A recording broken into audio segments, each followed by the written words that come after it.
Tomorrowland at Magic Kingdom has an entire hidden backstory that 99% of people don't know about. It ties together every single ride in the land with an incredibly intricate theme. And today we are in Magic Kingdom live to tell you about this backstory, so let's go. Welcome back to our channel. We are the Mouselets, and every single week we are bringing you deep dives on the most interesting fun facts, hidden details, and history of Walt Disney World. Today we are so excited to be coming to you live from Tomorrowland to tell you all about the hidden backstory. Walt himself was the one who thought of the different lands for the Magic Kingdom and Disneyland. Here we have Adventureland for the explorers, Frontierland for the Wild West, Fantasyland for the dreamers, Liberty Square to celebrate America, and Tomorrowland, a living blueprint of the future. What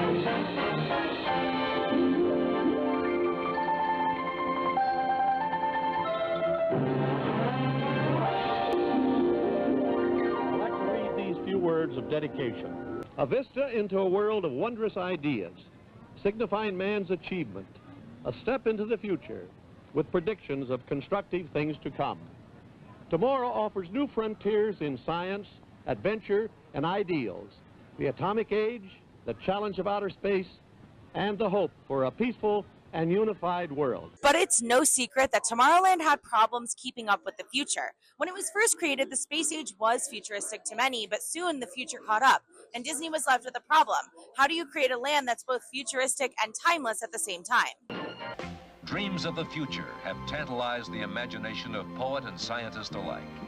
And here in Tomorrowland, visitors can catch a glimpse of what the future holds. You might well imagine yourself in a spaceport of some futuristic metropolis, surrounded by examples of the lifestyle of tomorrow. And Disney finally found a way to solve this problem, but not at their Florida or California parks. They solved it with their Paris park. When Euro Disney opened, Disney decided not to do a Tomorrowland at all. They didn't completely get rid of it, but instead they created something called Discoveryland. This was not based on a future that hadn't happened. It was based on a future that Jules Verne had dreamed of in the 1920s and 1930s.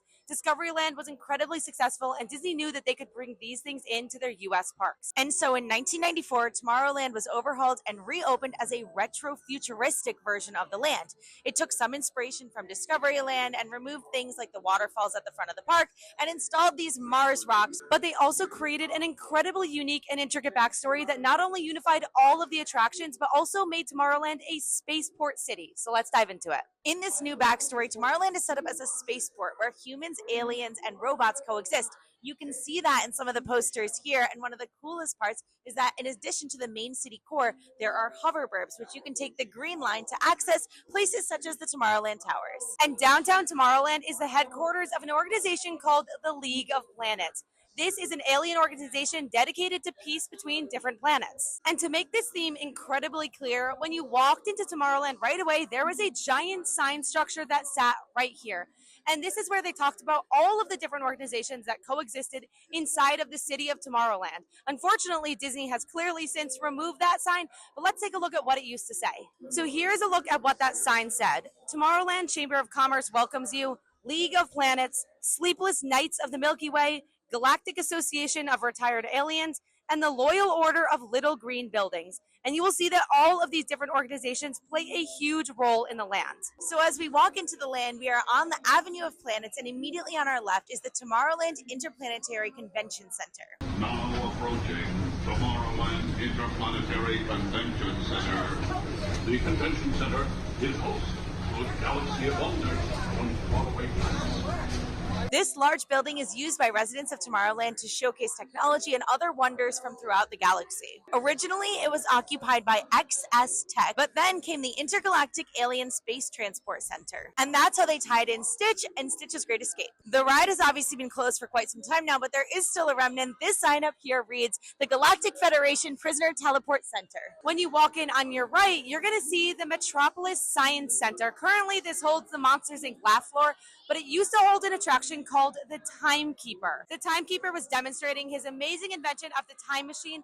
There used to be a sign right over here that actually said Convention Center, but it has now been removed. The Astro Orbiter, currently under refurbishment, was purchased by the League of Planets in order to train inexperienced rocket ship pilots. It also served as a symbol of peace. The centerpiece of Rocket Tower Plaza is the League of Planets Astro Orbiter. This symbol of universal harmony and interplanetary fellowship provides all beings with an exhilarating spin around the planet. And of course, what is a city without a public transportation system? Tomorrowland has one called the TTA, the Tomorrowland Transit Authority. You might know it as the People Mover. The TTA itself has 3 lines. When you're in Disney, you can only ride one line. That's the blue line, and that's just transportation around that city center. But there are 2 other lines. There's the red line, and that actually takes you off planet. And there's a green line, and that takes you to the hoverburbs. Remember, Blue Line passengers, for all your future travel needs, the TTA services all of Tomorrowland's outlying areas, including the personal rocket ship docking lot, and of course, Perfect Park Acres, the latest in hoverburb communities. Now, the Tomorrowland Transit Authority doesn't just focus on this one transportation system.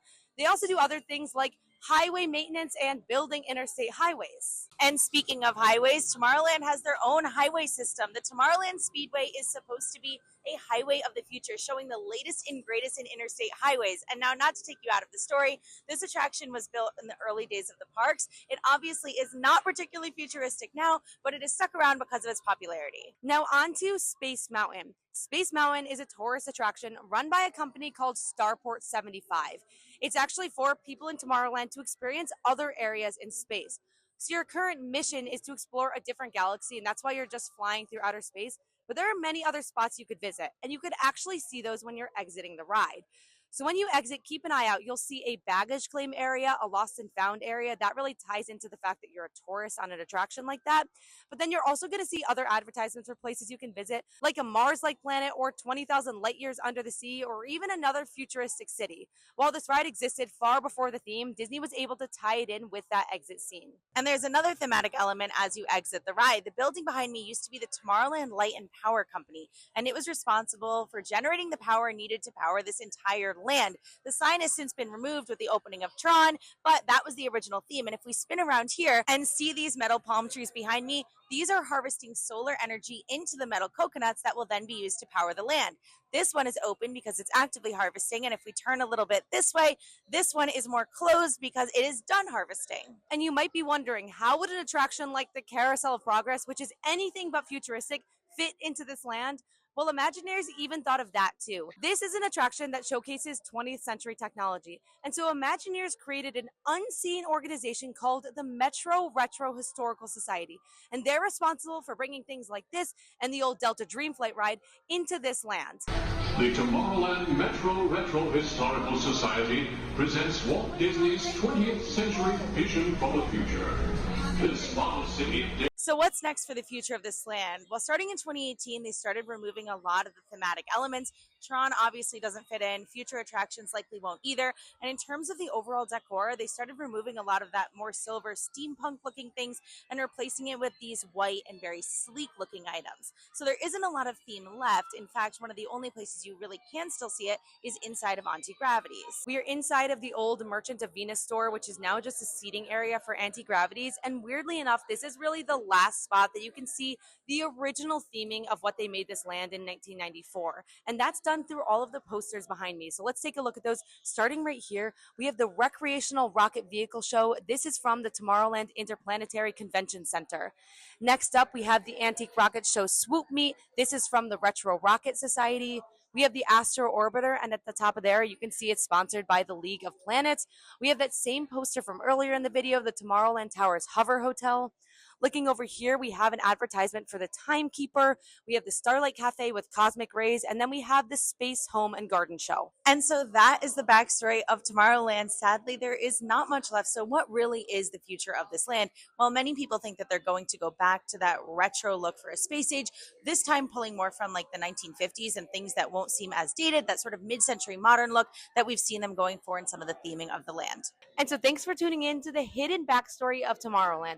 This land has such an intricate backstory that most people don't realize, and it really is a shame that Disney has started to remove it. Every Monday, we post videos about history, deep dives, and fun facts. So thanks for watching, and we'll see you next time. Be sure to subscribe. Bye!